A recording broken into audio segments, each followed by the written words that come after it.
Psalm 30 talked about what in English is the first sentence of Psalm 30, verse 1. Last time, I will exalt you, Lord, for you rescued me. One just quick thing back on that sentence. Our English translations say, I will exalt you, Lord. Now, if you're looking in your Bible, and I'll say it again, you do yourself a big favor if you download the U version of the Bible onto your phone or your tablet or both. It's free. It's a terrific. I can't even use the right superlative adjective. It's an awesome free app. Okay, anyway, if you're looking at it, you see that Lord is in what's called lower caps. There's a reason for that. If it were just lowercase Lord, even with capital L, it would carry a different meaning. Every time in the Old Testament that you see Lord in small caps like this, it represents what the Israelite, the Jew, would not have wanted to write as it actually was, because they didn't want to violate the command, you shall not take the name of the Lord your God in vain. Essentially, they would have substituted Yahweh for whatever the actual word and spelling of the name that God told Moses, that's way off, sorry. Moses was his name when he said, I am. We don't even know the actual spelling of that. It's called the Tetragrammaton, if you ever want to impress your friends. Anyway, so I will exalt you. It's not just any old, it is Yahweh, the creator of heaven and earth, the source, the only God, for you rescued me. You refuse to let my enemies triumph over me. Now, this is that's kind of a military concept. Would have been in David's day, and I think in his mind was, you refused to let my enemies triumph over me. David had political enemies, he had military enemies, he had personal enemies. Which enemies was he talking about there? Well, I think by the time he wrote this, and remember, he wrote this before the dedication of the temple, before the temple was ever built by his son Solomon, in anticipation of that, for the dedication of the temple. I think it's safe to say, by this time, he had triumphed over his political and military enemies. But his perspective on that was not that, hey, I did it. I thumped him. I stomped him. It says, you refuse to let my enemies triumph over me. This is an important concept, and it has to do with your and my life. I don't have political enemies. I have people that I think very differently politically from how they think. I don't have any, this will express to you my political bias, but I think the Communist Party of China is a military enemy. And I hope we never have to find out what that's going to look like.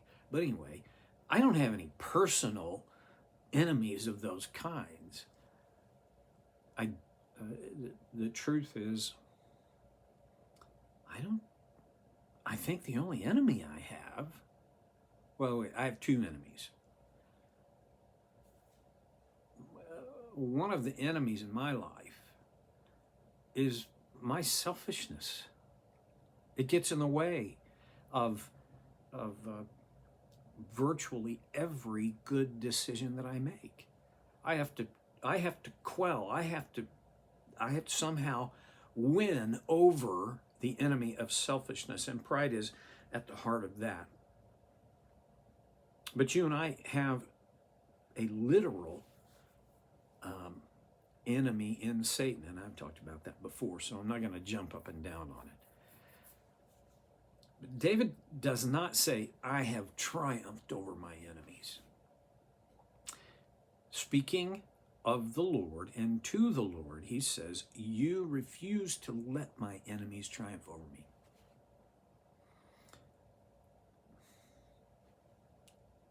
This is a simple concept for me to say, but it is one of the most complex of theological realities. Nothing happens in any of our lives without God's consent.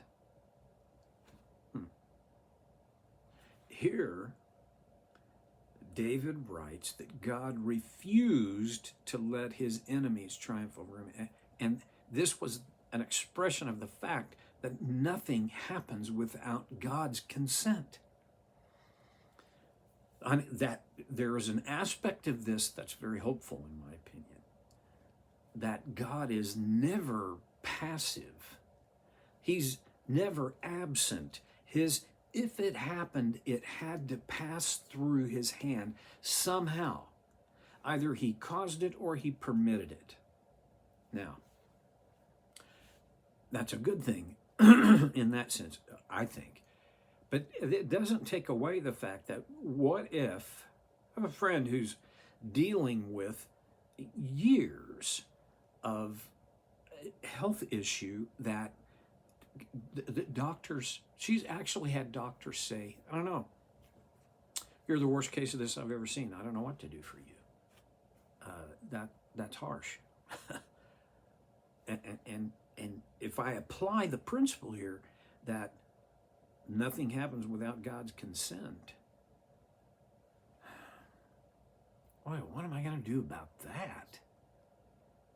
This person has a supremely life-altering illness because of God's consent. Ooh, don't like that. I can't explain it away. I can say, and this is a great Sunday school answer, but you just never know what God means to teach you through this adversity, illness, enemy. Sounds great until you're the one with the adversity, the illness, the enemy. I can't reconcile it with the feelings that I have about the reality that I experience in life. Well, David was convinced, you refuse to let my enemies triumph over me. There are people who take this verse and a number of others as promises for every believer. That's not what this is. This is not a promise. This is a recounting of David's experience. But there's nothing in this that says that God's going to refuse to let my enemies triumph over me every time. No weapon shall stand against me. You know what? Probably going to step on toes, but that is not a universal promise. This is not a promise.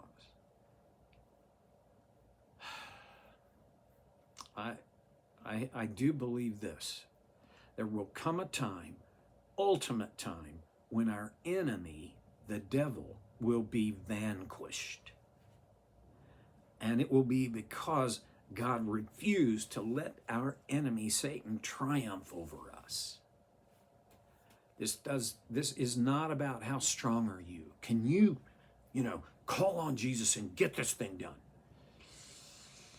Yeah, I think you got to call on Jesus if you're going to ever get this thing done. But it's not about how, for David, it wasn't about how strong and robust and strategic and tactical and tough he was. It's about God's power, not his. Verse 2, O Lord my God, I cried to you for help and you restored my health. Now, this is, I think, pulling back the curtain of David's life's experience. And when God refused to let his enemies triumph over him, I think this is kind of the process. Oh Lord, my God, I cried to you for help, and you restored my health. Once again, this is not a theological promise. This is David recounting his experience. Everybody who called out to God in sincerity and faith was not healed. Not everyone was healed who did that. Elisha died, okay? One of the greatest prophets in the whole Old Testament. Paul said 3 times he had a thorn in the flesh. And when it says thorn in the flesh, that's a strong indication that something was, this is a health-related issue. His flesh, his body. Well, 3 times God said, no, my grace is enough for you. In your weakness, my power is made perfect. This is not a promise that everybody who calls out to God, who cries out to God for help, is going to be healed.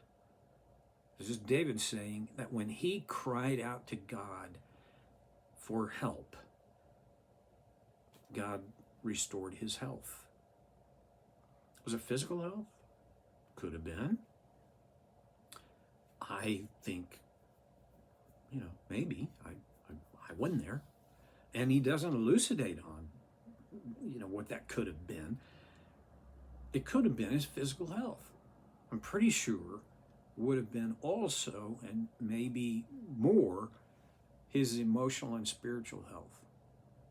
David didn't think in terms of emotional health. David thought in terms of spiritual union, connection with God, harmony with him, fellowship and friendship with him. That was the context. And today we would say, well, that's this emotional health thing has a ton to do with that. I totally agree with that. He cried to God for help. What he doesn't say is, I built a pretty good case for why God should help me here. He didn't even say, I spoke with God about this. He says, I cried to God for help. Have you ever been there? You cry to God. I think one of the most effective prayers any person can ever pray is, God, help. I think that was essentially David's prayer. I cried to you for help, and you restored my health. Today, you may be dealing with a physical illness. Most of us are also dealing with some kind of emotional tension, at the very least, in our lives. Cry out to God. Cry to him for help. You don't have to have some kind of a intelligent case to bring before him. That's not what he's looking for. He already knows all that anyway. Cry to him. Well, I'll pick it up here next time on Soul Care with Stevie Boy.